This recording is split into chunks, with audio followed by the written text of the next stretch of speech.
Township Council Conference Meeting of August 21st, 2012. Can we please rise for the Pledge of Allegiance, followed by a moment of reflection in honor of those that are fighting to defend our freedoms.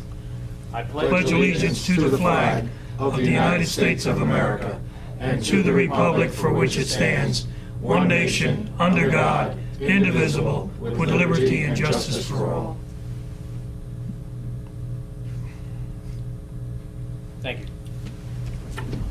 Please, Michelle, can you please read the Open Public Meetings Act announcement? According to the Open Public Meetings Act, adequate notice of this meeting has been given to the Daily Record. Notice has been posted in the Municipal Building, 204 Flanders Drakestown Road, Mount Olive Township, New Jersey, and notices were sent to those requesting the same. Roll call. Mr. Perkins. Here. Mr. Mania. Here. Mr. Ferrante. Mr. Nicastro. Here. Mr. Walsh. Here. Mrs. Labow. Here. Mr. Roman. Here. Okay, our first item up for discussion is the MOTB policy. Mr. Canning, would you be so kind to introduce that? Sure. Councilman Walsh, do you want to take the lead on this? Sure, you whatever. chaired this committee, and Yeah, we had a good meeting today with a bunch of people who are interested and concerned, people from council, people from the senior club, people from all, various people in town. And just to iron out some final details, it's open for discussion tonight at any point in time. I guess, I don't know if there's a specific time that people have to speak, but we're certainly open to any discussion. Is there copies out for the audience at all? If anybody needs a copy, we're happy to provide one for you. At this point, we introduce it and vote on it. Is that correct? And then tonight, and then we have the final vote 2 weeks from now. Am I on the right time track? Well, I mean, or are we 2 weeks away from that? Right, I mean, for today, we're Or going to is be it just discussing, I mean, discussion Whatever you guys want to do. by this time, I mean, everybody should have received already a Yeah, copy. we've seen it a bunch. There were some minor changes that were made as of today, and you should see them before that. And if, Mr. Canning, if you wouldn't mind, if you could just highlight those changes for those that weren't present at today's meeting. correct. Yeah, in the committee meeting today, Mr. O'Keefe had some concerns which were addressed, and among them were some cumbersome things such as the electronic bulletin board. And the verbiage in there had said that the committee had final say. Seemed kind of cumbersome for short notice. Right. Short notice messages. So we changed it to committee or their designee. In this case, the school seems to have precedence over that. I'm trying to remember some of the other And changes. Matt O'Keefe and a lot of people had some great input and ideas, and we worked some of it in. Some we're going to let the committee, once appointed, do for themselves, because it's really up to them how they want to run it. So it seems to be a really good policy. Yeah, the main thrust of the outline of this entire effort has been to almost create a constitution, so to speak, Right. for the committee and how to operate generally and leave the operational procedures to the committee themselves as to how, whether they're going to have a script from somebody coming from the outside, Right. and how many minutes, and whether they're going to have a full filming outline that has to be approved by the committee. But this was to pretty much give a framework and protect the township in what we do put up on the air. Right. Yeah, I mean, I Okay. think one of the, just going through it, is that instead of it's just being a council person-led committee, Right. a council member will be a liaison, as opposed to, akin to the Board of Health, like, Mr. Perkins is in running that particular committee. Yeah, the committee will elect their own chair. They'll elect their own chair. It's comprised to make up as broad of a Democratic. swath of the community as possible. Does anybody have any? We questions? also will also have candidates nights on Yes, TV. we talked about doing Council, candidates nights so that people Council can see. candidates, school board candidates. Exactly. So that's allowable as long as it's all, done fairly, et cetera, which is wonderful. Mr. Perkins? You look like you have a question. I was just a little puzzled. How did we get, when we were not going to make this political, how did we all of a sudden get back to candidates night now? One of it is, it'll be an informative forum. I think one of the missions of this committee should be to inform the general public, in as much as a candidate's night is pretty much always held in a nonpartisan fashion. It allows for residents to be informed. So I don't see there would be at all any violation and correct me if I'm wrong, and I'm pretty sure, council will later us brief as to whether this would be in violation of any policy like that.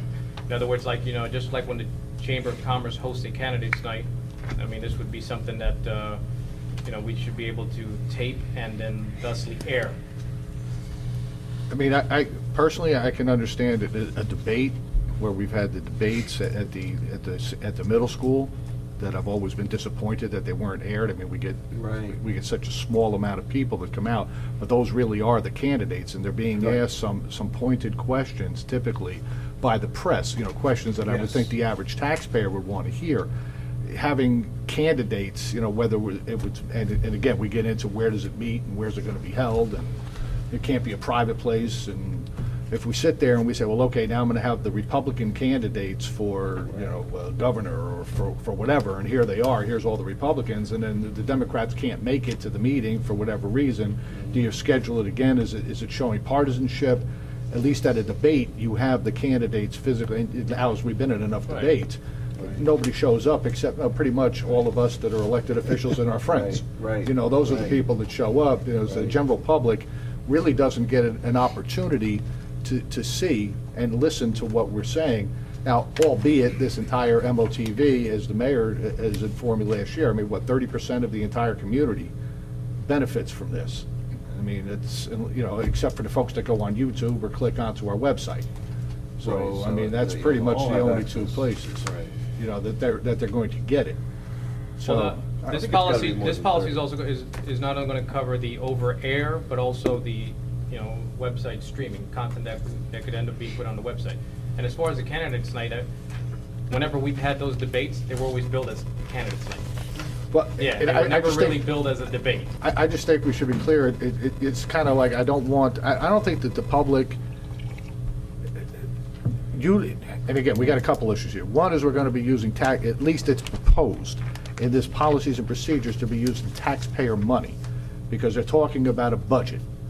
So if there's a budget where they're looking for the taxpayers of Mount Olive Township to be paying for this, then I think that the majority of the township should have access to be able to see this. Now, if you don't have access to YouTube or to the township website, then and you not one of the 30% of the people that gets the MOTV on channel Fios or Cablevision, then how do you inform the rest of the public when you're utilizing their money? Well, that would be akin, like right now, we're using taxpayer funds to use the township website as it is, and I don't know what the stats are, but I would assume we're not hitting 99.9% of the public. So we are already using taxpayer funds to inform, a portion of the public and not their entirety. Same thing when we use Twitter, when we use, Facebook. Unfortunately, we are not able at any given point being able to inform 100% of the public, and this is just another avenue by which to be able to add, not only, keep those same people informed, but add more information, possibly even, expand the base. But, Mr. Walsh? Oh, if I may, Oh. just one thing, I'm sorry, I just wanted to tell you on your point.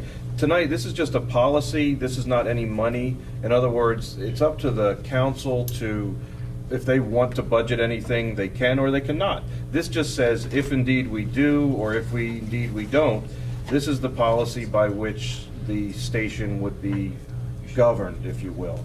And it's been, we've certainly looked at it a lot.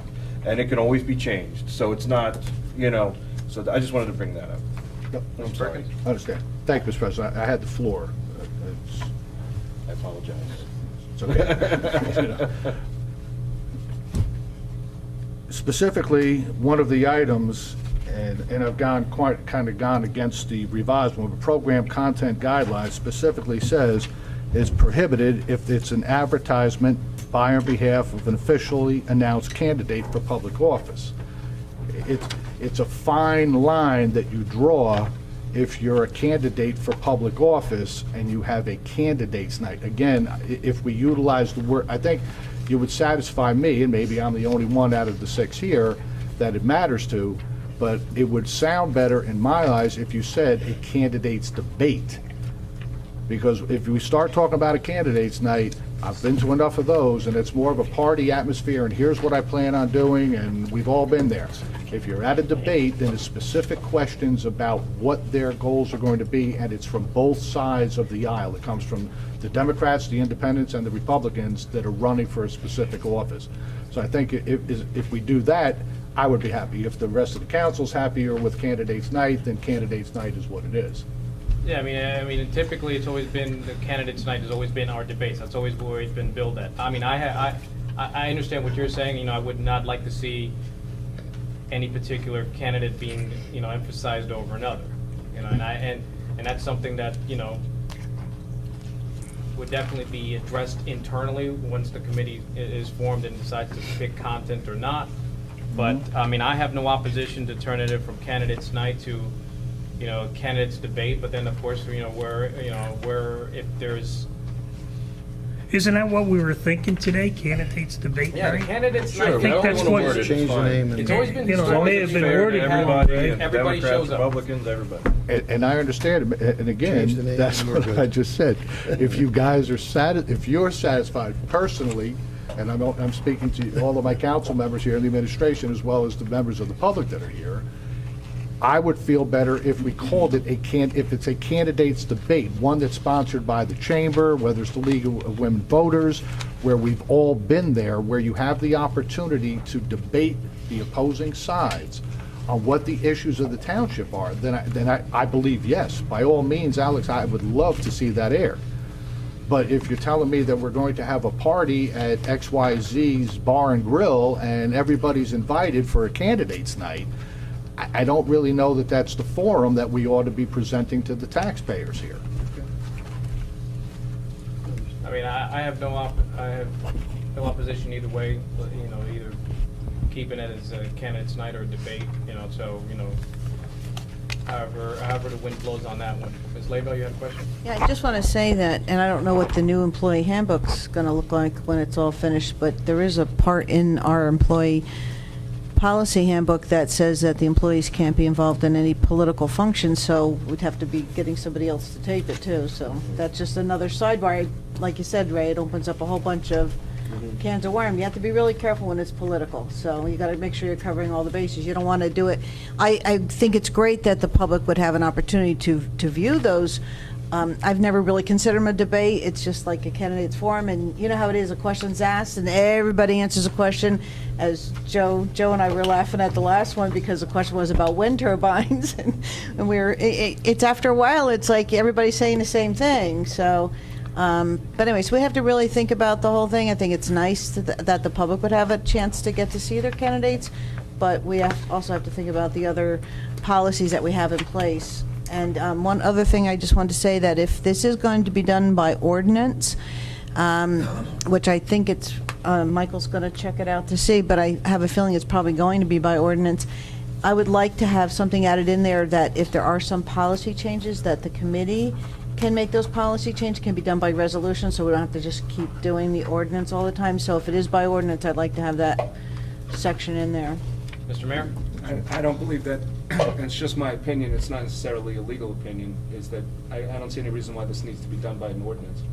I can't see any reason why the council couldn't just adopt it. They're going to be spending money, and I think that's might be one of the things that's going to be why. The wording on the Michael budget find is out. in the event that this council decides to appropriate funds for it. Right now, there's no mechanism in place to give them money.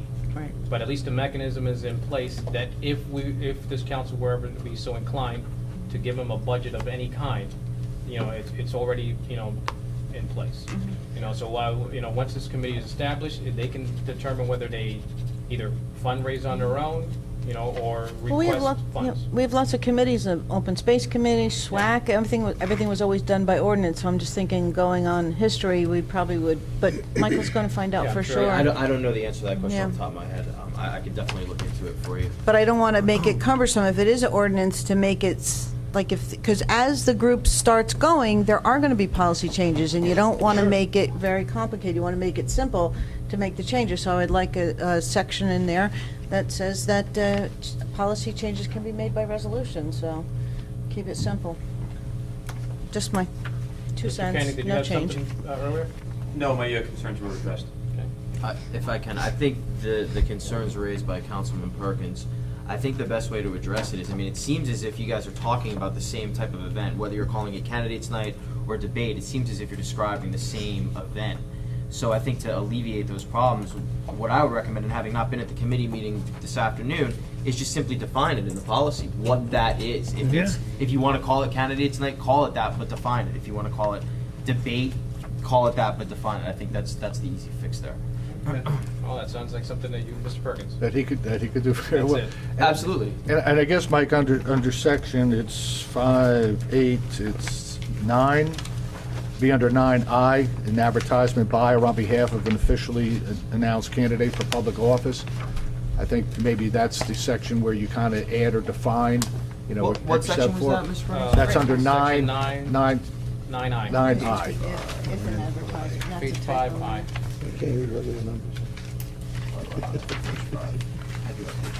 Okay. I got it. All right, so, I mean, I think if we That'll be the define it in there, because, again, what's an advertisement? Everybody, you know, I just want to make, you know, let's be clear that somebody's not getting something over and above what somebody else is entitled to. Mr. President, would it make sense for me to just run through the couple of things that I have? Yes. All right? Yeah, and- please, and then- let's go section by section, if you would. All right, and I have to apologize for not being able to make the meeting this afternoon. Business came first. It was a very fruitful day from my stand, so I'm not too sad that I missed the meeting. And it's just a very couple things, and again, some of them just need to be addressed in its own, and it's not showing any bias toward any past actions or inactions by the group from before, all right? It's specifically just trying to make this as open as possible. Absolutely. Under Section 3 for the committee establishment, I understand under B1 now that the council member will act as a liaison. Correct. Right. Under Section 7, that the one member of the community who has referent expert experience in the topic and background of video production and programming appointed by the council. What is that person's function that they have to have this reverend expert experience? Section 7? No, same three. section, Number 7. Grade number 7. number 7. Would you like me to answer that? Yes, please. Okay, sure. We just thought that it would be good to have somebody from Mount Olive who possibly, and it doesn't have to be anyone in particular, but just somebody on the committee who has past experience in television broadcasting of some sort, whether it be they own a video company or they've worked for a video company, they've been a cameraman at a TV station. We even have a gentleman, Martin Verona, who is a good example. He actually did a job similar to what Andy Roberts does here in town for Elizabeth, and he worked for the school there, and he's retired now. And he has his own little company that he's had forever, but he's not looking to make any money. He's just a great resource. He's been very helpful in putting all this together. So it was just thought, it'd be good if we can find somebody. I don't even know, I mean, Martin may volunteer for this, he may not. But he told me that he would consider it for the first year, possibly, but no guarantees at this point. But it would be nice just to have somebody on the committee who has that kind of a background.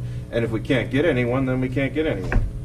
I think that the crux of my question kind of goes back to, I think, the opening statement where the statement was made about you really want the committee to act as the committee to make their own elections, their own appointments. Correct. So why does the council need to be the appointment, program appointed by the council? Why does the council have to appoint this person?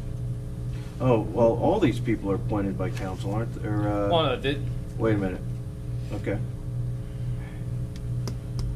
One member of the community, reverend experience, time back on video production. I mean, how long do we go Well, we could through just it? cross out appointed by council, because, everybody on here is appointed by council. Exactly.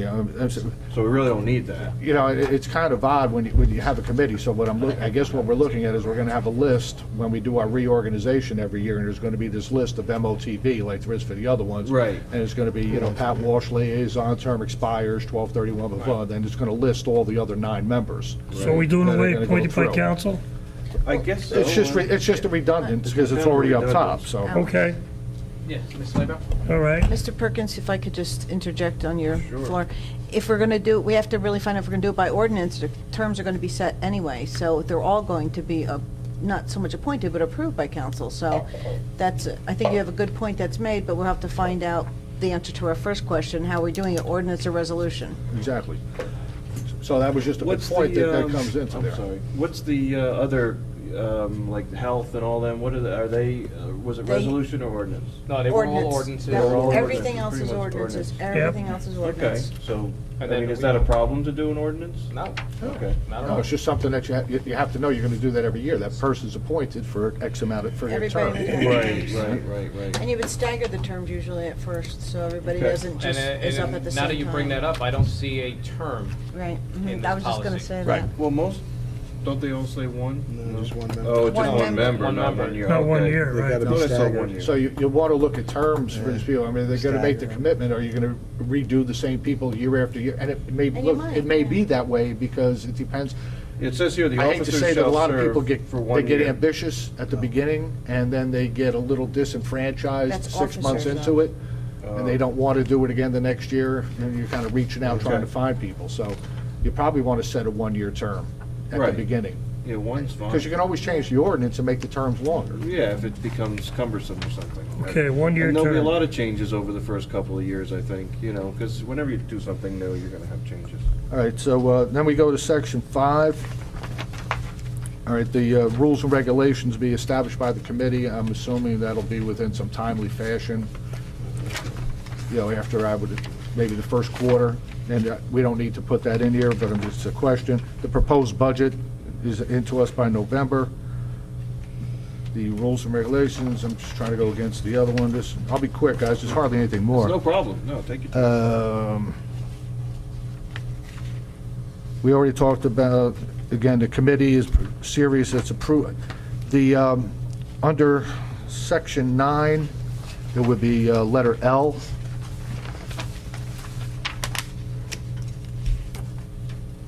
I just think we need to be cautious on the last 7 words, the series that's approved by the committee.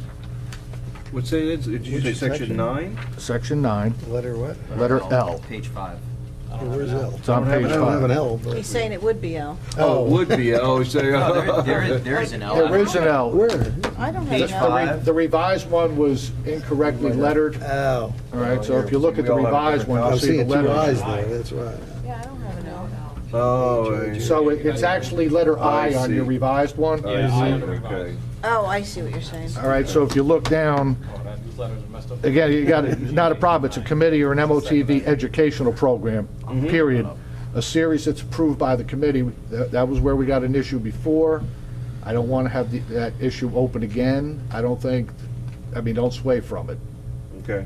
All right, that's just, again, Yeah, I that's just, agree. we had the issue before. I don't want somebody to do something that all of a sudden creates a hellstorm, and then we start losing interest in people. You're right. I would just recommend that be removed. It's an MOTV educational program. Back. Period. And I believe, Mr. Walsh and the rest of my fellows here, that was it. All right. Good. See, I lied. I told you it was 16 or 20, but it wasn't. Ray, just to go back, I apologize, as you were talking, I was reading. So are you wanting to remove the private business establishment part of that? Well, that's one of the things that's precluded. All right, it's already Yeah, what precluded it says, if it's these are done the in the things that private you're not instead. supposed to do, blah, blah, blah. All right, but at the end, it says, or it's a series that's approved by the committee. Well, the the last committee open. acts as its own and turns around and says, okay, I want to do like what happened the last time, and then all of a sudden, we got the same issue again. I don't want the issue again. It shouldn't be, the committee should just understand that it's not to be done in a private business. There's really no reason to do it in somebody's private Right, so business. at the end of the word program, put a period, and then cross out the rest of that sentence. That's my recommendation. I think it's Is good. just get rid of that. That make sense? Well, the only thing, Or no? I think one of the benefits one of the things that this committee should be doing is highlighting our area businesses. So just to automatically preclude and just eliminate any mention of any town business, I think it takes away from one of also the mandates that I think that we should be doing is promoting our area Yeah. business. If, let's say, and I'm struggling here to come up with an exact example, but, we have lots of businesses in town. And obviously, my example comes to mind, and, I'm just excluding myself from the equation here, but, to make it a policy that we will make sure and not at all highlight area businesses at all is, I have a problem. Now, if at the time that a program is recommended and suggested, and it's like, oh, no, this is like already touching on advertising and it smells funny, well, then let the committee say, hey, look, this one smells fishy. But to make it a policy that we will not in any way whatsoever highlight a business, if, as long as we stay within the state guidelines, I don't see any reason. Ms. Laybell. I agree with Alex. I think part of this program should be pointing out various businesses in town. And a couple of things examples to mind, like PetSmart. They have the 11th hour rescue there, and they have pet adoptions. So if you go over there and you show the pet adoption, it's a business. It's going to be highlighting it. We have our rabies vaccination happens at Pet Supply, and they also do thank you, Tractor Supply, and they also do adoptions for TNR. And if MOTV decided they're going to go over and highlight that, you're talking about the business. They're doing a great community service. So I understand what Ray's saying. It wouldn't be the same exact format where you come, but to a business and show how to change your oil like that. But I think we want to encourage our businesses being shown on the TV. It's on the show. Here we are. Many times we go to our businesses, big and small, to provide a service to help the area residents, and then we're already making it a policy that in no way, shape whatsoever will we ever consider mentioning you or being business friendly. I think we should, at all possibility, at least appear to be business friendly. Mike? I think though, I don't, in reading this section L or whatever it is on your things, I don't think it's completely barring any mention or any events being held in a private business establishment. What it says is conducted in a private business establishment unless it is a part of a government or nonprofit event that is approved by the committee or MOTV educational program. Colleen, what you were just talking about in like the rate, the vaccine, that would be allowed under this. I think what Mr. Perkins is talking about are the things that could potentially not be for nonprofit or not be for some governmental type of program. Like the stuff you were talking about, to me, comes under nonprofit event. Yeah. So it would be allowed. I think it's just, that the second section is maybe what would lead to interpretation. But again, this is completely a policy decision on the council's part. But I would just say that my reading from a legal standpoint of that section would not bar any and all events from being held at a private business. I mean, I for one would like at least maintain a series that is approved by the committee, and as long as whatever the committee approves, if it falls within the state guidelines, then it should, then we're copacetic. Mr. Nicastro? No, without repeating all of that, but that was one of the concerns that you were talking about. But, you also have businesses that do a lot for the town, might donate stuff to the town. Is there anything wrong with interviewing those people and saying why they do things for the town? And that would fall under the guidelines of what we Would it need. be So a I think nonprofit? Yeah, if a certain business decided to donate, and we, in the process of, holding a ceremony, and it's highlighted, look, Kevel Chevrolet, which is now somebody else, donated this. I mean, I guess, we would have to find out whether that's a foul, but, yes, Mr. Thank you, Mr. President. And just to clarify for the public watching at home or in the audience, what the big thing that we're really being cautious of here, and that we've been warned to be cautious of, is that this is a public TV station that we've been given the rights to, and we've been told, very firmly, we're not allowed to make it a commercial enterprise and sell commercials and make money and use it as a money maker. We would love to, but we're not allowed to. But we want to promote our local businesses, but we want to make sure we don't break any laws in the process. So that's why we're having this debate, just to clarify for everybody. Mr. Perkins, please. Hey, Alex, here's a perfect example. When we presented that wheelchair, that couldn't be on, because Box is involved, and they were very good in donating, taking a cut in the price of the wheelchair. So, why wouldn't you say something nice about Box? I mean, I think whenever possible, we should definitely, promote, you know, businesses, especially those that are exceedingly philanthropic. Mr. Perkins? Thank you, Mr. President. Again, my only concern, and again, there's 6 of us here, so, you know, the series that's approved by the committee. I don't want to belabor the fact that moves down into the actually what's letter M, but it's probably a different letter on yours, all right? The tendency of what I witnessed during the previous problem was that the questions were leading into disparagingly, derogatorily toward another enterprise or business within the community that was in the same business. And that's my concern. I'm all for promoting. I do most of my shopping locally. I get my car serviced, I get everything done. Alex, I'm sorry, I take it back to the dealer, but you did do the brakes once, and you did a fine job, I have to tell you. They didn't last long, but it was a fine job. Yeah, actually, you do a very good job. I just want to be very concerned when we do have a business with whoever the MC happens to be, that I don't want that person overzealous. They need to follow the procedures and policies that are in here. Again, this is a public television. I think we should be promoting each and every business that's out there. Unfortunately, some of them that are owned by some of us may have to be excluded from that, and you understand that. You took an oath, you came up here, you sat down, you're a council member now. But the rest of the businesses, and there should be. But if you're interviewing somebody there, somebody needs to look at those questions that are being asked before it gets placed onto the air. And things are being asked of somebody that are really kind of off the cuff. And that's going to be part of the committee's processes. They'll be reviewing everything, and then the committee will be able to, you know, following, you know, set guidelines. And Mr. President, that's why I'm 100% in favor, and I support this committee, because for whatever reason, no one looked at the previous policy before that thing moved forward. And I understand things happen.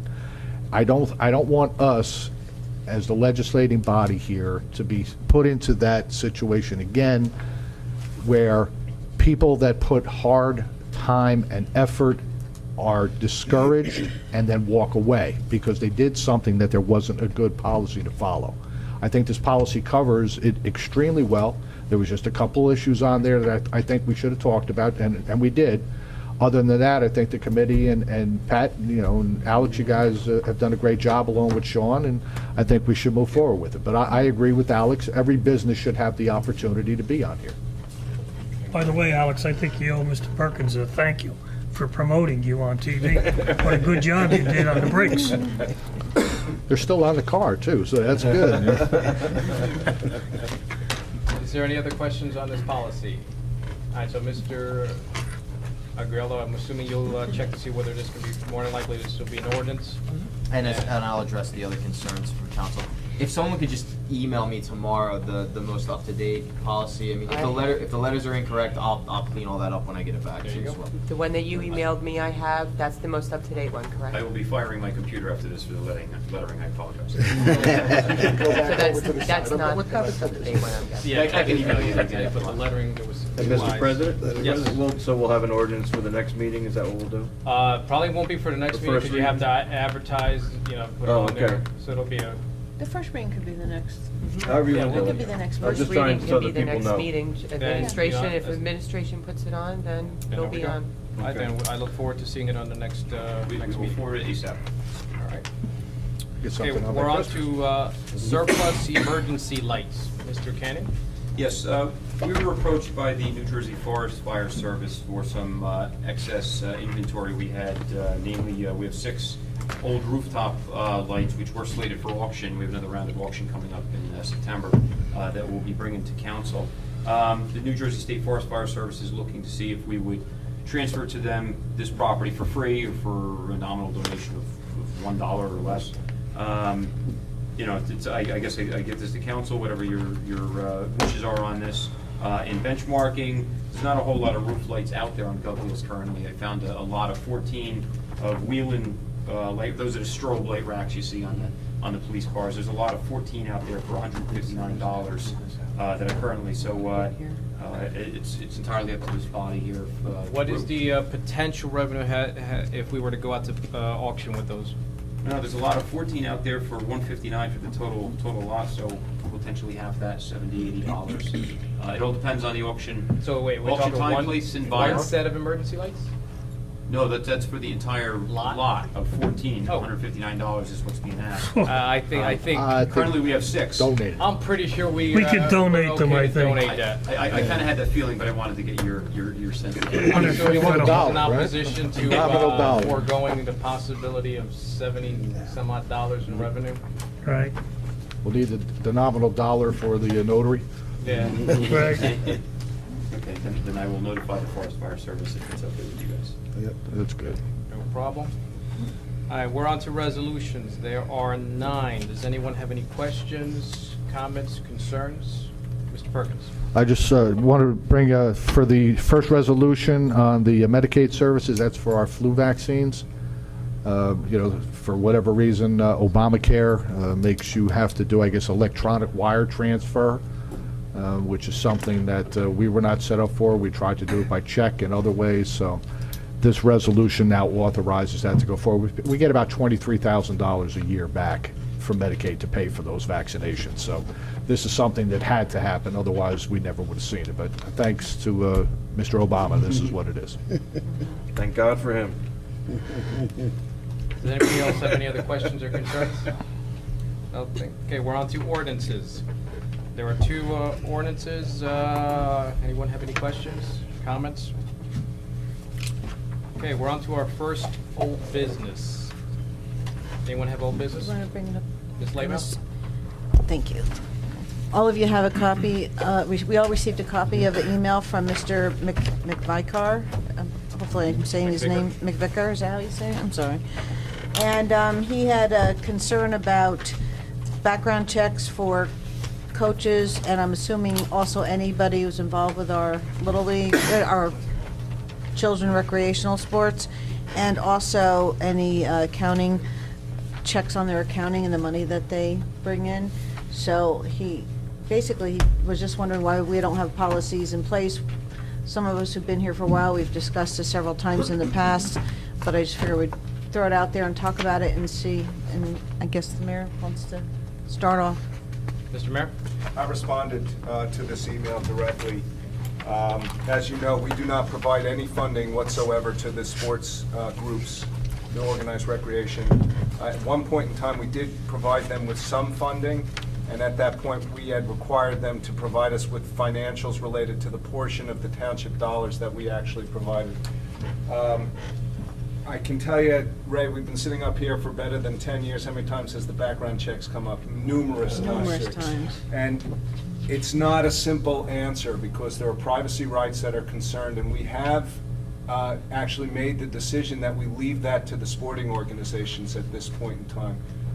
Also, the financial aspects, as I responded to this particular email, I said, I'd indicated that the township does not provide any financial backing for any of the organized sports organizations short of putting them under our liability umbrella and providing field maintenance, which they actually participate in at this point in time, and that the appropriate method, if there are concerns about financials of any particular sporting organization, is to get involved in that organization, to run for a position on the board, and to change the way that the financials are actually produced and/or ultimately provided to the members of that particular sporting group. I think that to move on either of these 2 issues right now is opening Pandora's box. We've dealt with this for 10 years unsuccessfully. Each of the sporting organizations handles their own internal affairs, and I don't know that we could come up with a policy that wouldn't open up the floodgates in terms of the response from the sporting organizations, because we're not there on the front lines, and we don't know ultimately what's best for their organizations. If we were providing financial assistance, I think it would be a different position that I would take. I think that we would then have a fiduciary obligation in terms of the way that they spend their money, but we don't.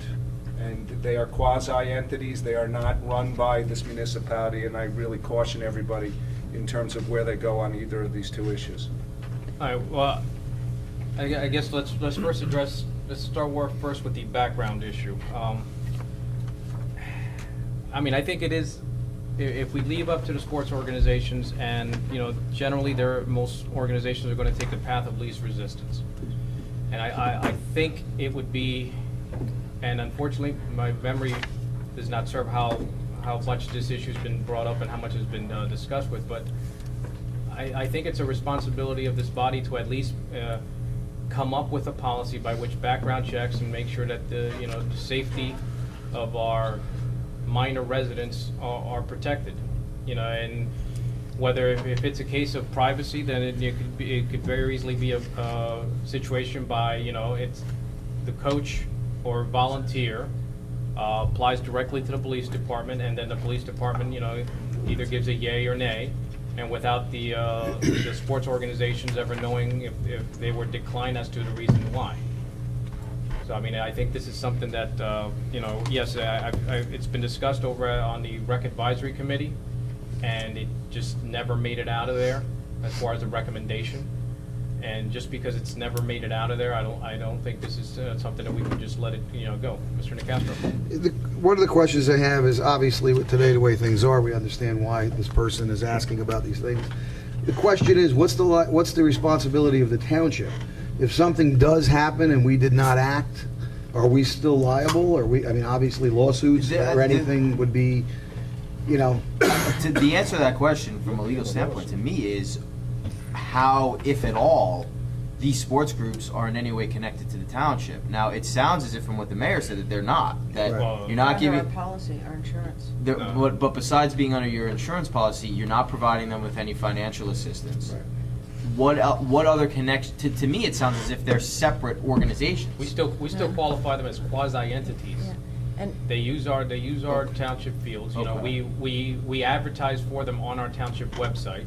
They're pretty much sanctioned under us. Any complaint, if a member has a problem within a sports organization, and the avenue by which, within that sports organization, they do not address their problem, they immediately go to the rec department, and Jill in this case, tries to guide the sports organization, whatever that organization is, and how to resolve the problem.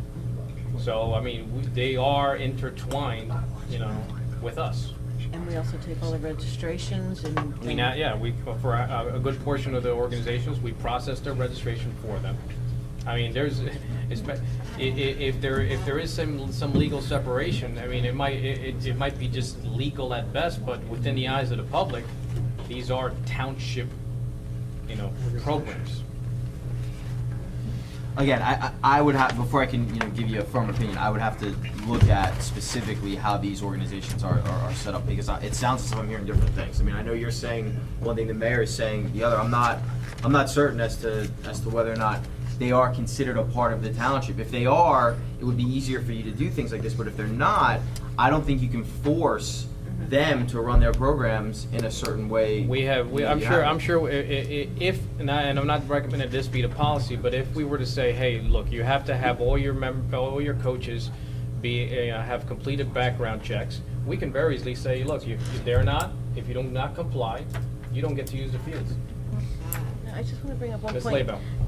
Wasn't it 2 years ago, I think it was, when the state mandated that members of the Board of Education's, that's an elected position, had to do background checks? Yes, it And was. they have to pay for their own 2 years background. ago, that's right. Yeah, they had to pay for their own, and that's you're running for an office, and your that First pay- Amendment right to seek office, and then you have to turn around and do a background check, so what are they gonna do?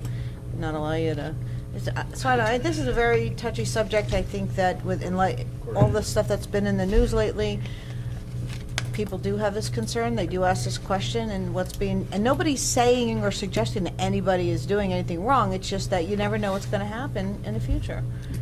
Well, it's what you had said before, Council President, regarding if you do this and you do have them conduct background checks, the information then that once, say you do the background check and the police department here conducts it for you, okay, and they get the information back from the state that says, okay, this applicant has convictions for this or is currently has charges pending for this. When you get that information, it's not your decision whether or not what you're going to tell the entity. That entity, the sports organization, is entitled to all of that information. And if they want to take that information and use that as a reason for rejecting an applicant for a coach, when they do that, then the law requires that that person or the applicant who's being rejected on the basis of a criminal background check have the opportunity to go before the rec commission or the sports entity and refute anything that's in those criminal investigations. So you're opening yourself up to a lot more of a procedural, I don't know what you want to call it, spider's web by doing something like this. And I caution you that before we go ahead and say to these entities, this is what you're going to have to do, I think we need to determine what exactly the relationship between these entities and the township is. I understand what you're saying in that if something happens, the township comes back to you or the residents come back to the township and you guys try to deal with it. Whether or not that's what should be going on is a different question. I mean, what I'd like to see is obviously what would be the procedure. I mean, you're highlighting that, you know, they're able to, you know, appeal it, and then the board of whatever sports organization that requested the background check is privy to all that information. Now, if the rec department were to be the ones to request a background check, then that information stops only at the rec department, I assume? Well, the police would conduct the criminal investigation. They would get that material, and then they would have to provide it with the rec department. Yeah, And the rec department then just gives the yay or nay to the sports who they're the ones that make that decision. Correct. And then that information, if it's disparaging in nature, does not need to be disseminated to the sports groups. All they get told is, you know, yay or nay. Mr. Mayor? Yeah, let me reiterate what I was saying before and perhaps say it a little bit differently. The law is very clear in terms of what the municipality's responsibility is, and that basically is to, those things that we undertake, we need to undertake in a fashion which is not negligent.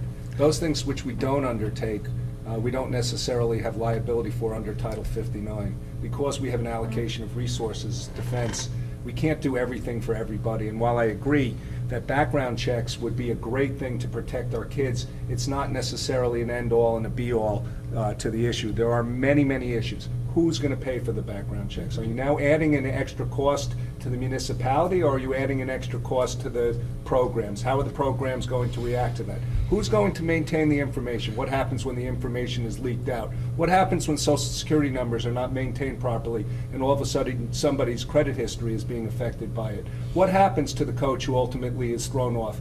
What are the programs doing currently with respect to their background checks? How do they police themselves? And I agree with you 100%.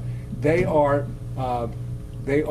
quasi-entities only for insurance purposes, and if you're going to do this for the sporting organizations, then you probably need to do it for the fire department and the rescue squads who are going into houses of people ultimately. And where do you stop in terms of the volunteers that we're going to be doing this for? And I don't necessarily disagree with you. It's a nice thing, and all of us sitting up here as parents agree that the last thing that we want to do is subject our kids to anything which is going to hurt them, especially a sexual predator in today's society, when it's so prevalent and it's in the news every day. You just look at the Penn State situation. But the bottom line is that these are not township entities.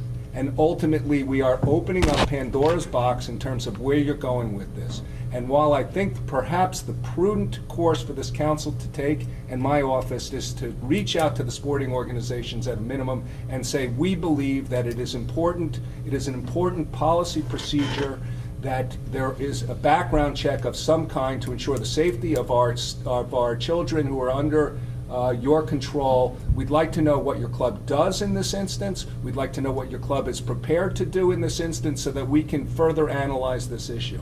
Because I tell you, it's been raised 10 times since I've been here, and we've never been able to nail it down because the issues are so great that you're creating greater liability by just going down this road than really what's out there right now. So that's my suggestion. If you really think that this is an important issue in Mount Olive, and I believe that it is an important issue, let's do the first step. have Jill through the rec department reach out to each of the organized sporting programs and say, what do you do by way of background check? What do you think is the appropriate thing to do? How do you think the township should handle this issue? Let's bring back the information, let's see where we are, because we're not going to be able to make a decision tonight. There are way too many issues, and if that's the way that the council will go, I'll direct Sean to send out that letter tomorrow. Yes, I'd love to go in that direction first, let's send out the actually, I would prefer to see that letter coming out of administration versus the rec department.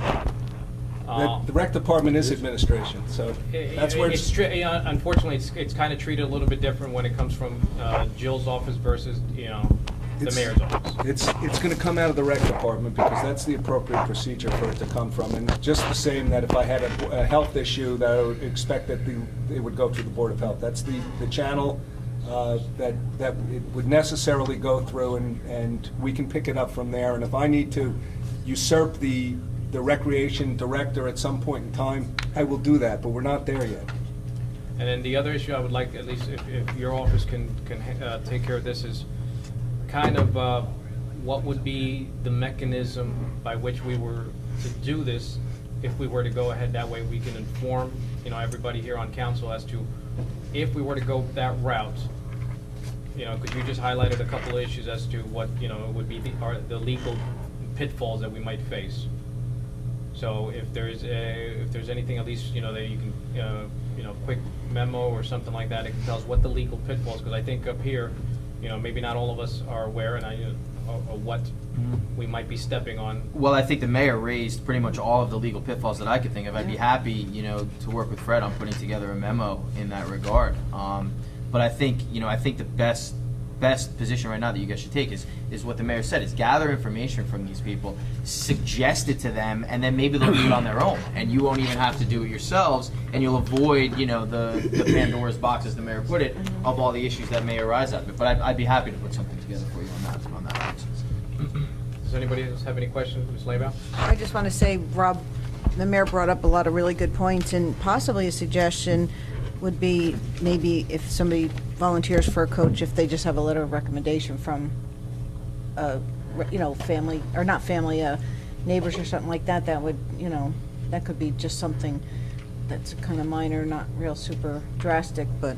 I don't see that as a real solution to the problem. No, it's not a solution to the problem, it's just that. Because I bet you Jerry Sandusky would have gotten lots of letters. Oh, that's true too, yes, right. Okay, so scratch I don't that. mean to be humorous, I just don't think that that's really the solution to the Yeah, problem. that's true. So, yeah, I agree. But all your points that you raised on, we'd be opening up a lot of, Sandusky. yeah.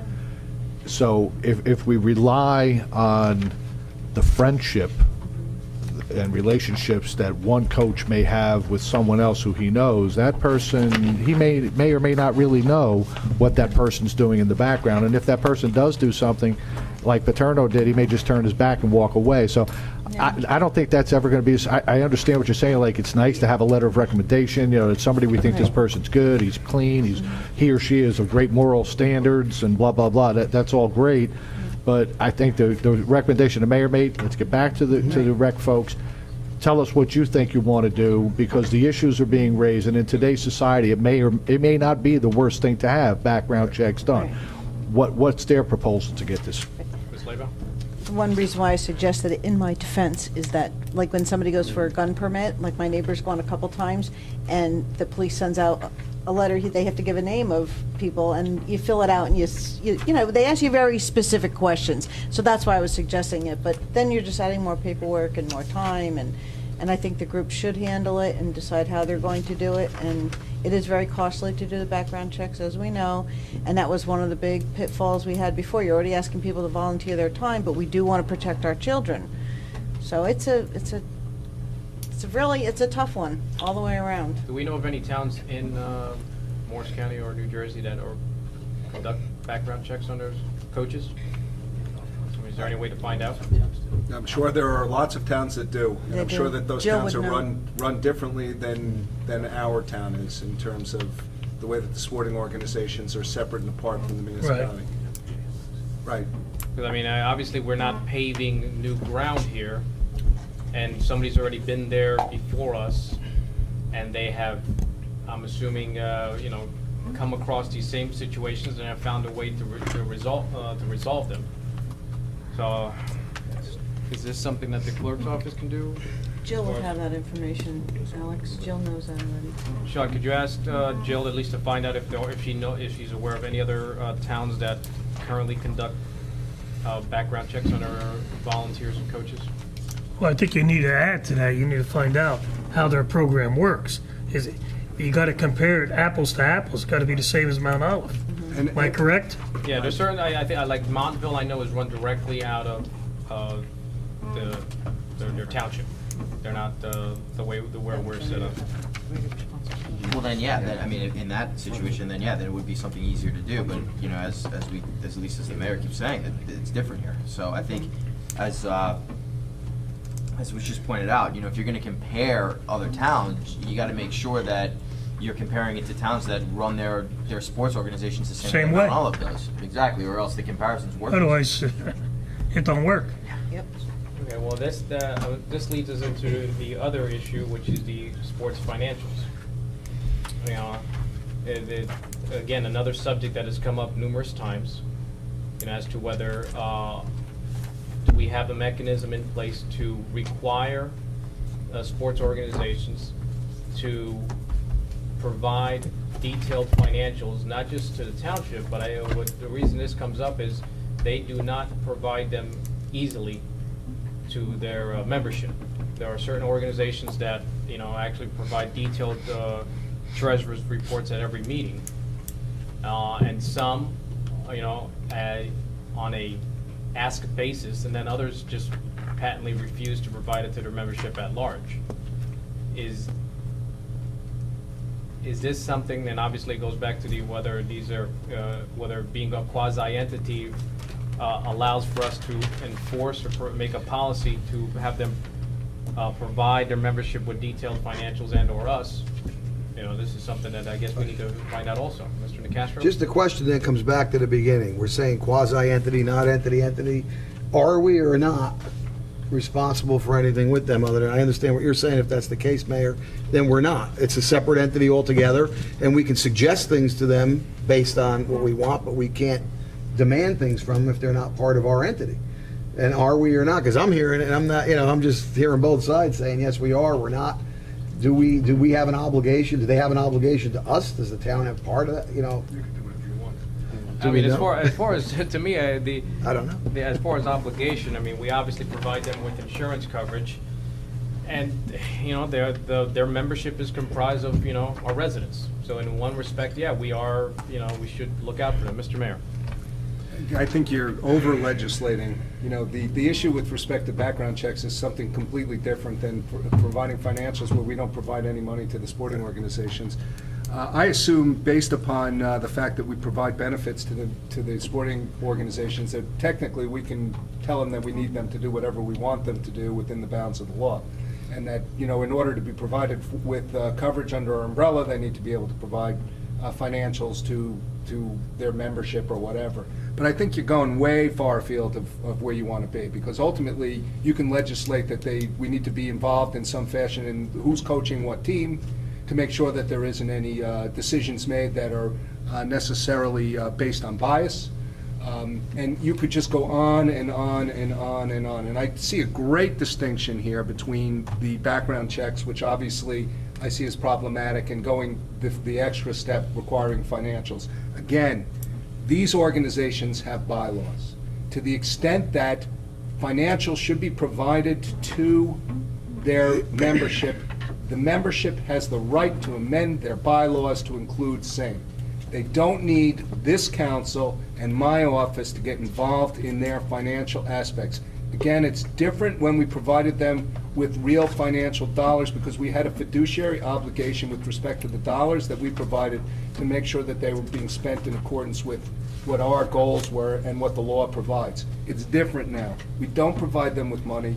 If people are having problems, believe me, I've been approached by several members of one of the sporting organizations who feels very much the way that you feel, or at least are expressing, which is that they're not getting the financials, they want to see the financials. And the same information, the same advice that I've given is, bring 10 of your friends to the meeting where they elect the officers, bring a bylaw modification that the clubs can deal with, and deal with it internally. You remember at one point in time, we had, and I at least had an issue with the Bud Lake Fire Department in terms of the way that ultimately they were dealing with their appeals process. And I thought at that point in time that we should make sure that there is an appeal to someone other than making the ultimate decision in terms of what's happening. But ultimately, that organization is governed by bylaws. If there are enough members, let them do it internally through the process. Does anyone else have any other comments? I mean, it's, I take it that it's the feeling of the rest of this council to, at least on the fiduciary aspect, to not move forward? It appears to be that way. What do you mean fiduciary? You know, in other words, requiring, you know, the sports organizations to, you know, provide financials. Are we gonna leave it up to each organization to come up with their own bylaws? If they're not part of us, then I have no problem with them doing their own thing. That's why I was just trying to get a clarification legally. Are we responsible for anything? If they do something wrong financially, can they sue us? I mean, anybody can sue anybody. Yeah. But are we legally liable for that? Are we legally liable for background checks? If we're not, and it's their responsibility because they're separate, fine. I say let them do what they need to do. We suggest it to them as a body, as we should, but it's their responsibility because it's a separate organization, if that's the case. And it seems like it is, and that's fine by me, because they should govern their own business. Mr. Mania? You know, we can't have our cake and eat it. We don't want to fund them, but we want to tell them what to do. Can't do that. Well, I mean, it's not a case necessarily telling them what to do with their funds. I think what ends up happening is, you know, to at least tell them that you need to make available to your membership open disclosure where the money's going. You know, so it would I think it would be at least irresponsible for at least not for this body to at least broach the subject, as to make sure that, you know, residents and taxpayers know full well where their funds are going. I mean, they know what we do with their taxpayer money, but unfortunately. But I think the mayor had a good point. I think it should be done internally, between the membership. Mr. Mayor? I would bet you that every single bylaws of every single organized sporting organization in town has an obligation to provide financials to their membership. I would bet you, because they're generally form bylaws that are used. It's standard that a treasurer's report is to be given, and or an audit is to be required at the, you know, upon demand of the, I would bet you it's in all of them. It's really a question of people being unhappy with their leadership and not getting the information which they believe that they're entitled to. And I think you're over-legislating at this point if you're trying to delve into that situation. Ms. Laybow? I have a question, just changing a direction on this a little bit. For any of the sporting groups to be covered under our insurance, what's the requirement of the insurance company, that they have bylaws? Because usually that's one of the requirements, and if that is, and it's in their bylaws, Yeah, I believe that may be the case, and I'd have so they'd all have to have bylaws, so. And I agree with Robert 100%. Every single group I've ever been involved in, it does say in there that you have to produce your financials to your membership. Not anybody off the street can't go in and say, show me your financials. It has to be a member, has to be part of the group. So I would think that probably the insurance company requires bylaws for the organization, but.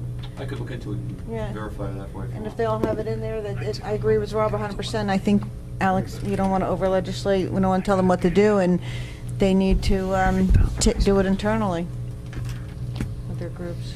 All right, that seems to be the feeling of the council. Okay, we're on to new business. Anyone have any new business? Mr. Perkins. Thank you, Mr. President. I just want to bring up briefly, the Bud Lake Fire Department has a used clothing bin that's on the property now, and they had put up what I would call a temporary A-frame sign, which was in violation of their permit. Subsequent speaking with the council president as well as the mayor, we need to probably address the sign ordinance. I think our volunteer groups, especially our services such as our fire and our ambulance squads, should have some leeway. I'm not sure, Mike, that it's not already covered under Section 400 for signs. I did copy some stuff. I'll shoot it to you in an email.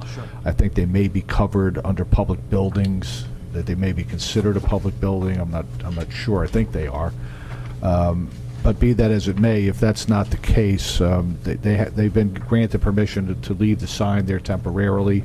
I think the council should take a look, and I'll get to our attorney within the next few weeks, and maybe if we need to, unless there's clarification that it already grants them that exemption, if the council's pleasure would be to modify the ordinance to specifically permit such as, and specifically Bud Lake Fire and Bud Lake Fire, Bud Lake Rescue, Flanders Fire and Rescue, those organizations, if they're going to have something that's out there and they put a sign out, that they be permitted to have that, and not necessarily on a temporary. So to kind of move it away like we did with the signs for the sports field, and we said, okay, this will fall under Parks and Recreations. Does it make sense to be able to help these organizations that are out there helping them, the people of the community?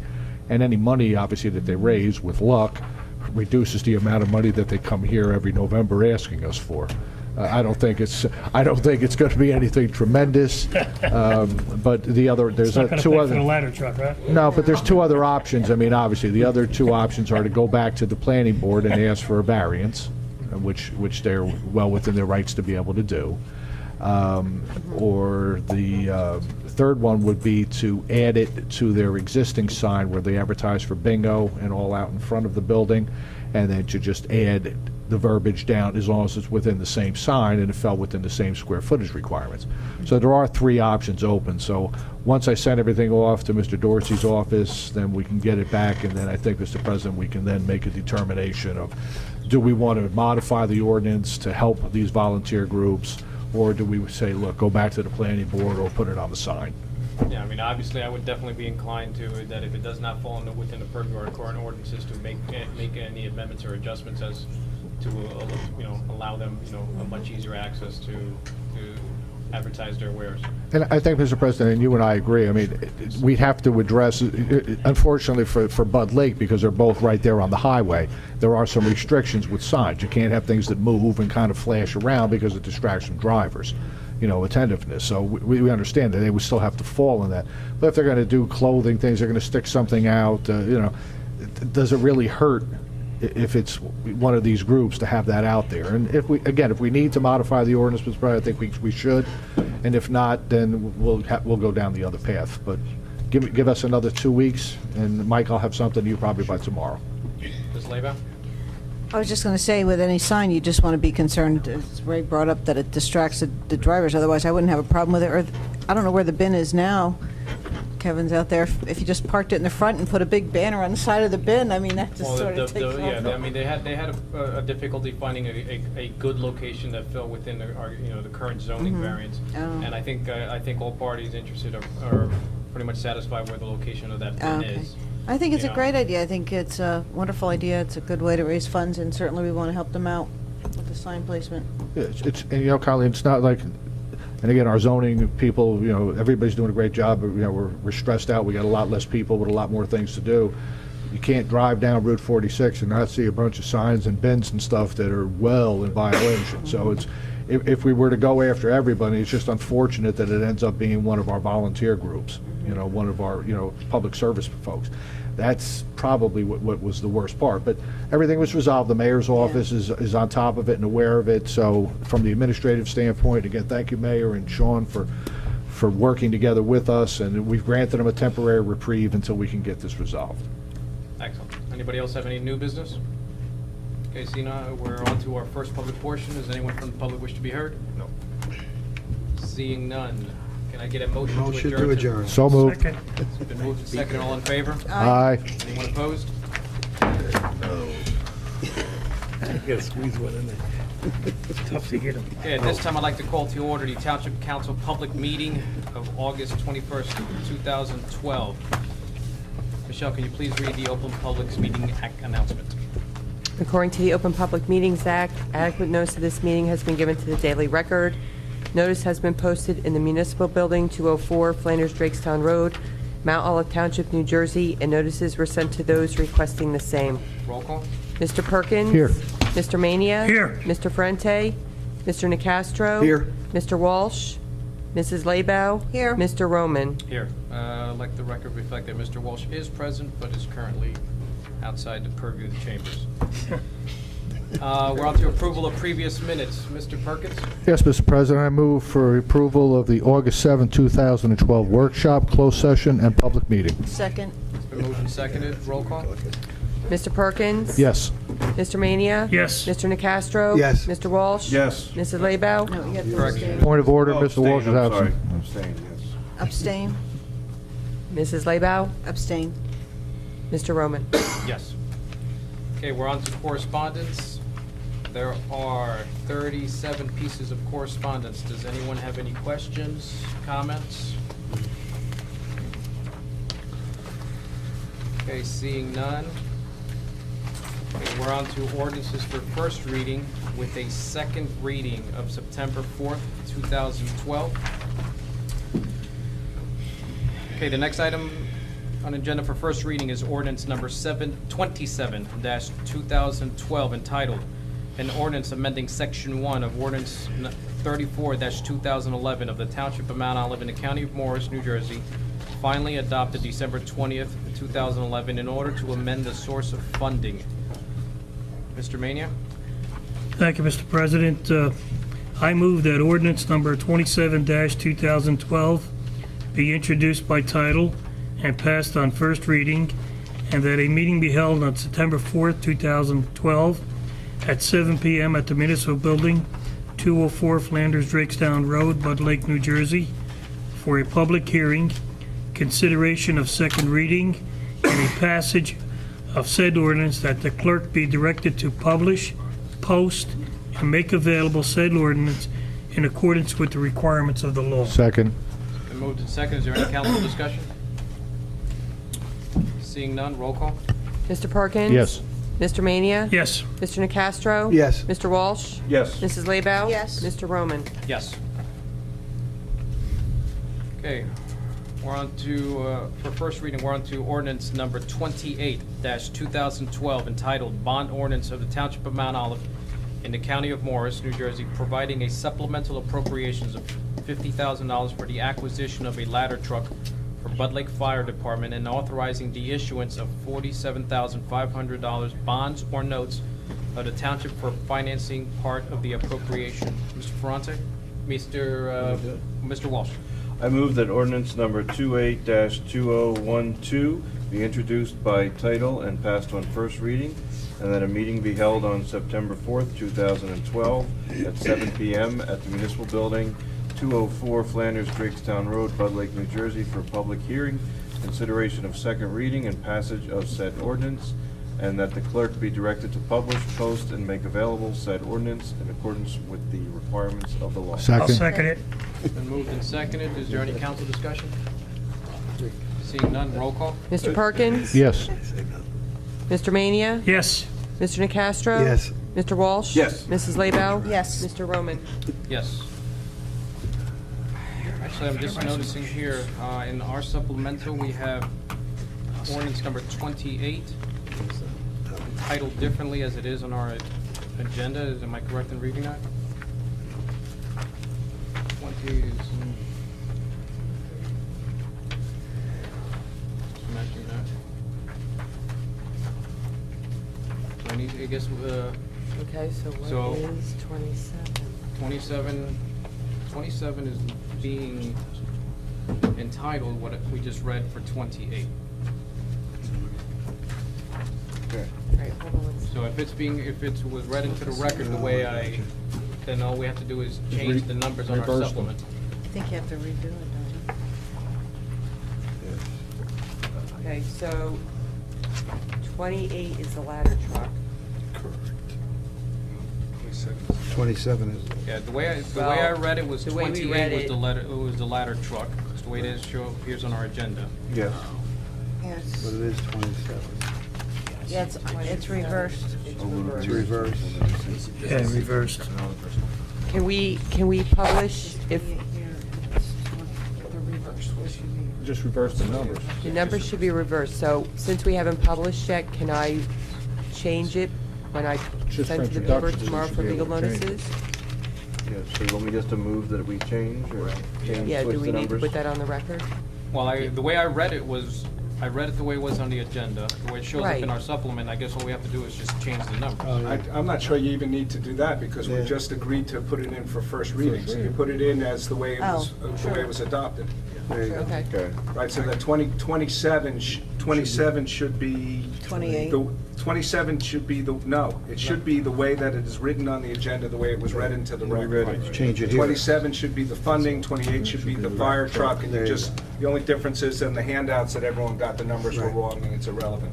Okay, so what I'm going to do is, on the ordinances themselves, I'm going to switch to numbers so No. that during, No. Yes. during publication, because Yes. one's a bond ordinance, that That's all it you need has to to be do. correct. Right. Yes. Okay, so I'm just switching the numbers. Switching the numbers on When the I actual publish ordinances that are published. And You're then it's correct, Michelle. Okay. You're absolutely correct. That's why she's the... All right, we're on to consent resolutions. There are 9 consent resolutions. Does anyone wish to take anyone on and put them on to non-consent?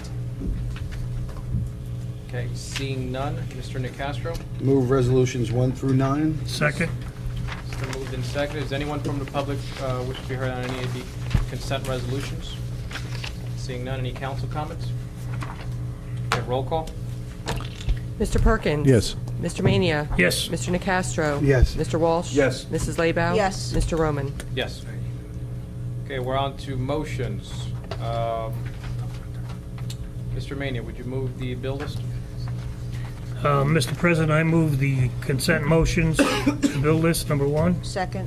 It's been moved and seconded. Does anyone from the public wish to be heard on the, or have any questions on the bill list?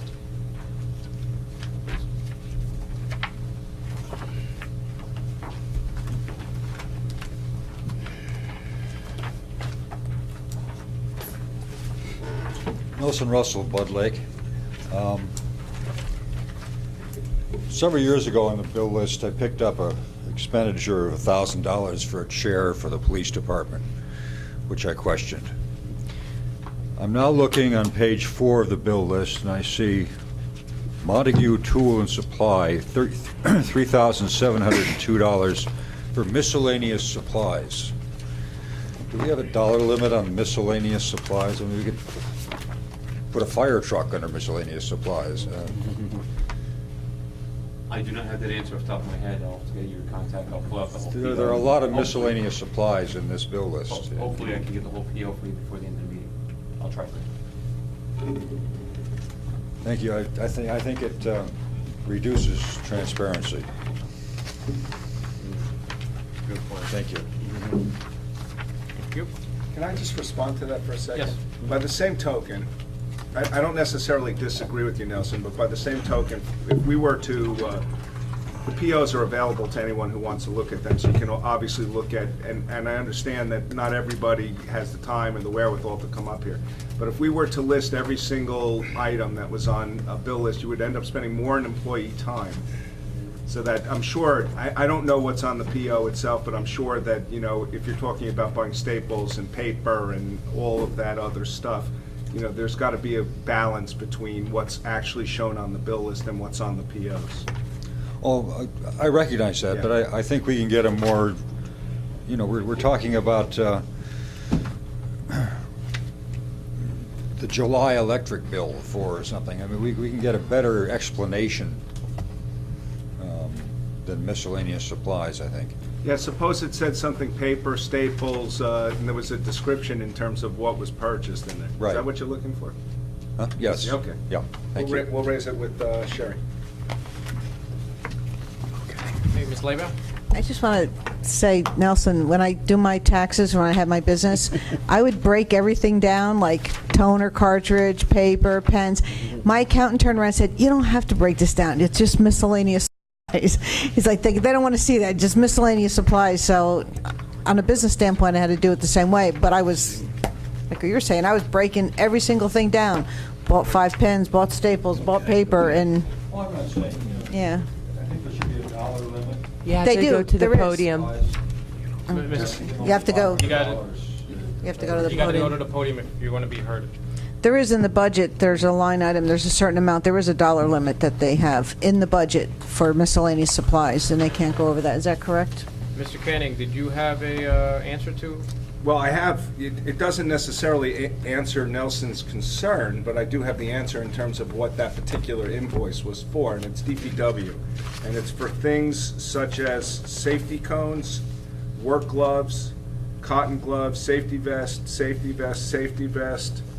bar oil, for the machinery, still oil, still STIHL, sign flex. It's all DPW stuff. If you just had an interest about this particular invoice, I'll leave it up here for you to review, but I understand that your concern was greater than just this particular invoice. You have to go to the podium. I'm sorry.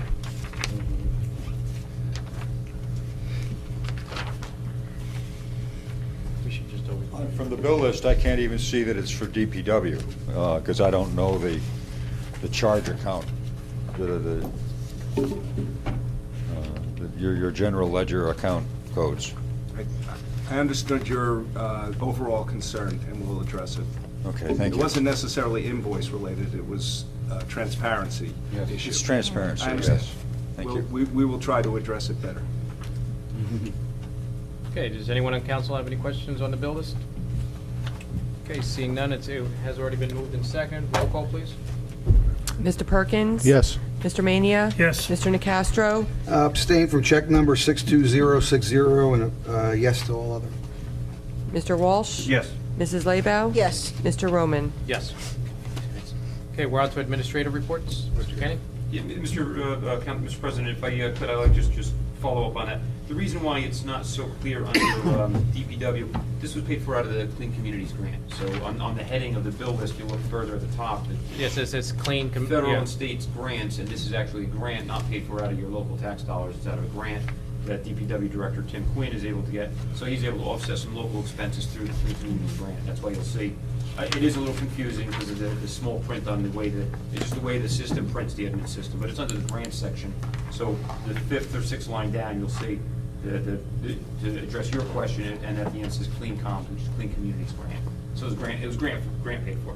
And also, I see that the reports are generated by the computer, so it's going to be difficult to manually change the type of field information that's put in there. But perhaps what we can do is get a bill list which is marked up that more clearly defines where the stuff is coming from and what the stuff is for, so that it's available for anyone who wants to show up here who has a real interest in what's on the bill list. Okay.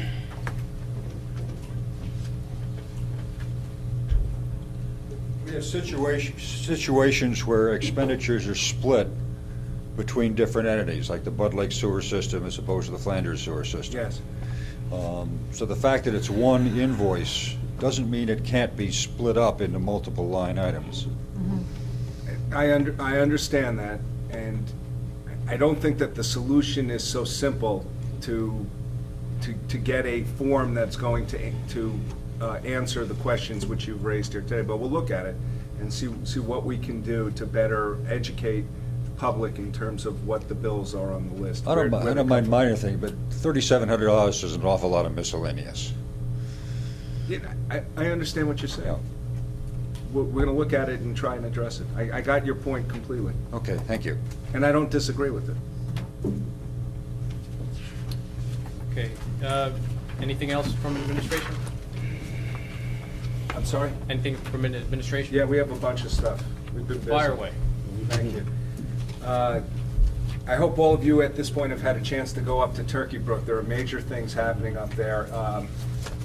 And the things which are happening up there are generally happening without the expenditure of tax dollars. If you've gone and seen what's happening on field number 4, which originally was the sand-based field, it's almost complete in terms of the turf, and it is an excellent addition to the park. I was standing up there with Mr. Canning today, and someone just passed by and said that the park is looking fantastic. Also, through the efforts of the DPW department and several of the contractors in town, including several of the councilmen, we've been able to add miles of paths to the back part of the park, which now are available for walking, which is great, because it's really opened up the back of Turkey Brook. So I'm really excited about what's happening up at Turkey Brook and the way that we've all been able to accomplish that for the benefit of the residents of Mount Olive. The only other thing that I wanted to bring up tonight was, I got an email from somebody who suggested that we paint the water tower down in Flanders behind the A&P. They wanted, you know, similar to other towns, welcome to Mount Olive, Flanders Valley, whatever the case may be. We looked into it, you know, and obviously the tanks are on a painting schedule, but it is just incredibly expensive. And I'm not sure that we want to get back into the advertising business anyway. You know, there's something shore-like about those water towers that are painted, and I don't know that it's appropriate for Mount Olive, but I think it costs about $300,000 to ultimately do. Oh, my God. Yeah, we have to paint them at some point in time, and when it comes up again, we should look at the issue as to whether or not we want to advertise the town. You know, welcome to Flanders Valley, or Flanders Valley, whatever the case may be, Mount Olive Township. Well, there goes me advertising on that. Yeah. I thought about it, forget that. Put smiley faces on the top so the airplanes ride over. Sean? I just have two things. Quarry Road improvements are scheduled for tomorrow, first phase. Excellent. The line striping, if the weather cooperates. The street stanchions are on order. We anticipate them this week. And the police department is set to do the pre and post monitoring as with their plans. So we're hoping to have everything accomplished well before school starts. I have to tell you, I drove that road last night at 30 miles an hour. At 30, not 25. And 30 was fine the 30 is entire way. fine. You're right, I was gonna say, it's perfect. 30 is good. Yeah. You know, I know we changed it to... I drove that stretch of road, and I 5 miles will an not be hour. able to say how fast I was going. I did. I did. And I'd just like to commend the administration on putting those paths in Turkey Brook, because now that on the occasions that I do decide to jog it, I no longer have to go in a left circular motion. I can now, you know, partake of the whole park, and it makes for getting in a workout a whole lot easier. And I was wondering if I could get a background on the basketball backboards. How's that coming along? We're on hold right now. Our original plan was to put the backboards in at Turkey Brook, but when we found that the poles had been installed improperly, they're actually at 11 feet, and if you look at where the backboards are attached to the poles, they're up above. The backboard should be attached to the pole at or around the area where the hoop connects into the backboard. So that explains why I can't dunk. That's one reason. Well, first of all, you should stop playing football on the basketball court. I will try my best. I think the most likely result at this point is that the backboards that we purchased are going to be installed at Lou Nelson Park. Okay. And that is going to be a premier, that's going to be the main focus of Lou Nelson Park at this point, is basketball courts. And we'll look at redoing Flanders Park and Turkey Brook basketball courts when it's absolutely necessary. It's not really, in light of the issues that have been addressed, it's not a high priority. It's not worth spending that much money right now to do. Okay. Alex? Ms. Lebo? If we install kiddie courts, basketball courts in the tot lot, then you'd be able to dunk. Yes, I would. Yes, I would, but thank you. But I'm pretty sure. I would too, actually. I'm pretty sure those kids would not want me playing with them now. Not without a background. It should be noted that we are looking to expand the tot lot at Turkey Brook, and Lisa Pignataro is working on that as we speak, because it's been identified as one of the areas in the park that is in most need of improvement. Absolutely, it is. All right, we're on to another old business. Anyone from council have any old business? I have. Ms. Lebo? I just want to bring up old business, and we talked about the state's new wastewater management regs with the cesspools and having to put in a septic. And I have to tell you, I came across the experience on Sunday showing houses out in Mansfield, and wouldn't you know it, the house that my buyers were particularly interested in have a cesspool. And so I had to call and get all the information. The house was actually reduced by $30,000 to accommodate the fact that the next people coming in are going to have to put a septic in. And That's what they cost, 30 to 40 grand. 30 to 40 grand. So my concern, what really, really upset me is that it's like this really impacts the value of people's property. $30,000 is a lot of money. And so with that said, I also wanted to, I was talking to an attorney over on Park Place in Old Flanders, and I asked him, because he had said to me, when are we going to get sewers? Matt Johnston? Yes, Matt. Did you talk to Matt? No, I didn't, Oh. I just know Matt. Well, I said to Matt, I said, he goes, we really need septics here. We need a sewer system here. We have to get rid of. I said, I gotta ask you something. How many buildings here do you think have cesspools? He goes, probably all of them. So I think we've got to kind of look at this a little bit more and see if we want to put the sewers in there. I think they're all, Think they're they're all all- septics back there, they're not cesspools as far as I know. 'Cause when we raised- You think they are when all we- septic? I think they're all septics, because when we raised the issue, we had talked to it, when we dealt with this issue in detail, the major concern of the people was that they already had or hadn't put in a new septic system, and they didn't want to ultimately spend additional money to hook up into a system that they've already paid. I don't Yeah. disagree that sewers in that part of Old Flanders would be a great thing. Would be but the- perfect, yeah. The cost associated to the homeowners down there, if you can't get a critical mass to pick up the cost of the improvements, would be staggering. And I'm more than happy if this council decides that they want to fund that type of project. And you're gonna have significant opposition from at least 50%, and you'll have, just on the other side, you'll have very positive feedback from 50% of people. Yeah. If that's a decision that this council wants to make, I'm in favor of it. But ultimately, we never were able to get the kind of consensus that really moved that issue forward on behalf of those people who wanted it, because the costs were just so staggering to those who Well, didn't. the reason why I'm bringing it up is if we know how many are cesspools or not, because if we're talking about devaluing the property, I know how expensive it was because I was here on the council when we talked about the project to begin with, but if you're telling me that you think most of them are septics, not cesspools, because I would bet, Ray might know, almost all septic. you think They're all of those are septics. The majority of anybody that's got cesspools left is in Bassett Park. Oh, yeah, okay. So if you're going to sell a house in Bassett Park, you need to be concerned. But that's a whole different subject because you don't own the land in Vassar Park, you only own the house, so you're only selling the house itself. I'm sure you own the cesspool too. Yeah, I'm No, sure you own you the don't own the cesspool. land. I know, it's a good question, so I guess I won't go over to Vassar now. I love that community.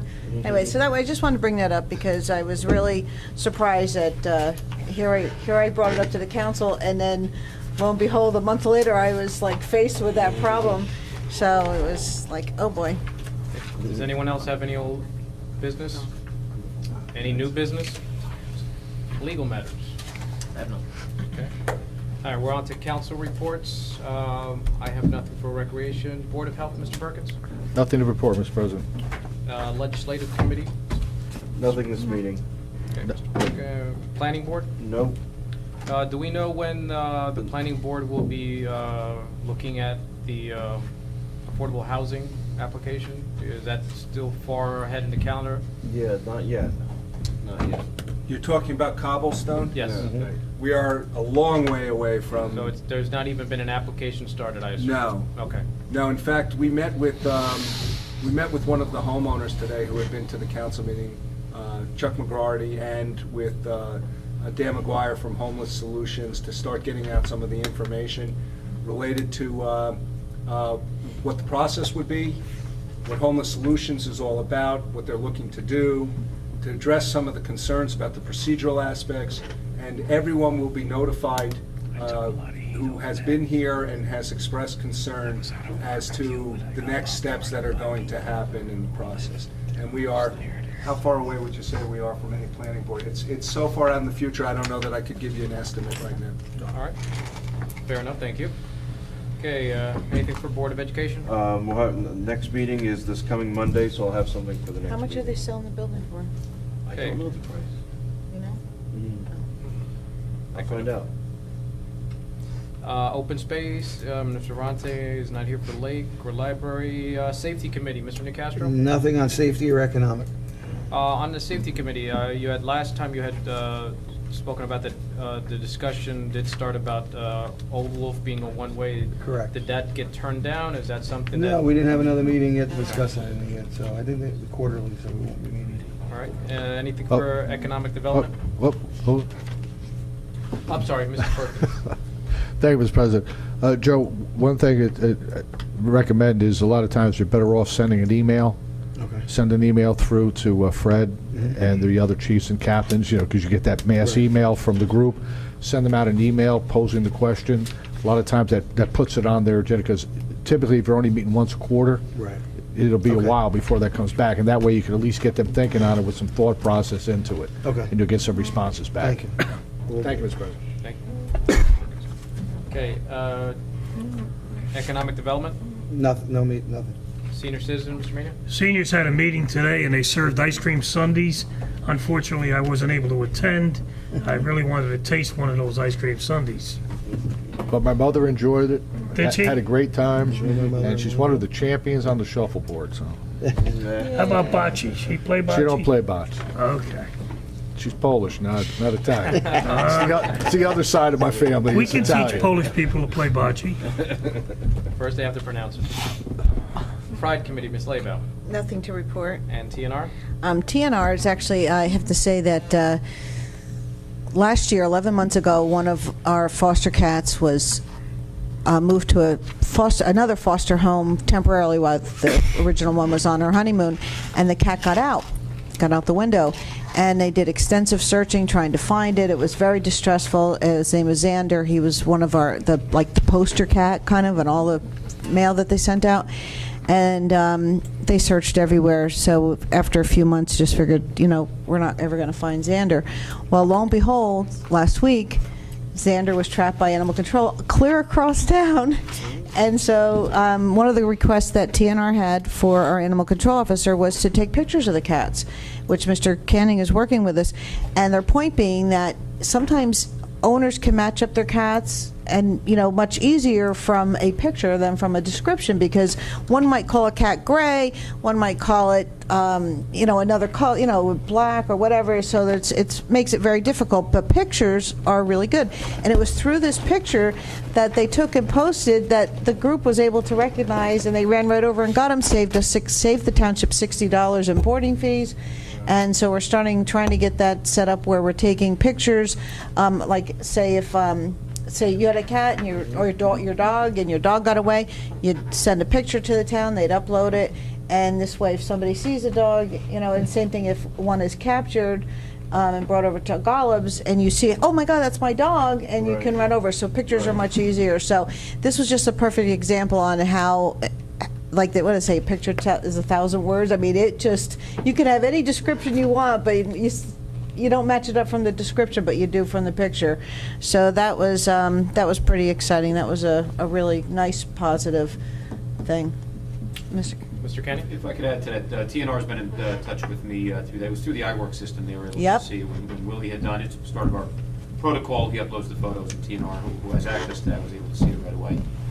Just in response to them, Scott Gaskell's looking to see if we can do a side link, either attached to their site or somewhere off of animal control after talking to Willie, but to have a clearinghouse with Lost and Found, whether we host it or TNR or something. We're trying to find a technical solution to. And the other thing I was thinking about too is the pictures. I mean, you have surrounding towns. I mean, a dog or a cat, they don't know what the boundaries are. I mean, they could be Washington Township and somebody from Washington could lose their dog, and we could be impounding it, and it's only another half a mile away. So if we could kind of do something with the other towns once you get it set up and everybody participates in it, it's, for one thing, it reunites the pets with their owners, and it saves all the municipalities money, because this stuff costs. I mean, we all know that TNR, before TNR, we were spending $20,000 a year at Golubs, and now we're spending a fraction of that amount. So, boarding fees are very, very expensive. Mr. Perkins? I'd like to add that definitely one of the better things to do, and the pictures are great. I mean, unfortunately, for as great as pictures are, when I adopted one of my first cats from Noah's Ark, it was from a family of 5. and they were identical tabbies. There wasn't a single, I mean, it was, the only reason that we knew we liked the cat was because Derek really loved it. Yeah. And that was just the cat that went to him, because all of them looked the same. Nothing short of microchipping. Microchipping is the best possible Yep. way for you to get your lost pet back. Our animal control officer has a scanner. Almost every single veterinarian and animal control has one. If you have a microchip in, it's a relatively small cost. You give that number to our our health department, to our animal control, they will keep that logged. And if that cat or dog gets scanned, you'll have notification within an hour. So it's an extra way. I mean, the photos are great. It's another way to help people get reunited with their pets, but by all means, encourage people to microchip. Yeah. The other thing, too, with the microchips, I learned if you register with the microchip company, it's rather expensive. But if you don't register with them, they still track the serial number, so it's still able to find like the general location, if not the exact owner. But as you said, if they register their number, their chip number with the township when they do the license, that's because a lot of people say, "Oh, I don't want to do a chip; it's so expensive to register." Well, you don't have to. You don't have to go that route. You can utilize it in other ways. I know, don't say too loud. Okay, we're on to our last public portion. Does anyone from public wish to be heard?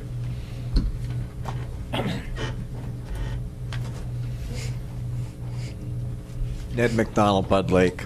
The Indian Spring Well House project, that $500,000, where's that funding coming from? Is it coming out of the whole township, or out of a water utility, or what? Mr. Kenny? Yeah, I had Mr. Quinn at past meetings when this was brought up to address this. So I know enough generalities about the project.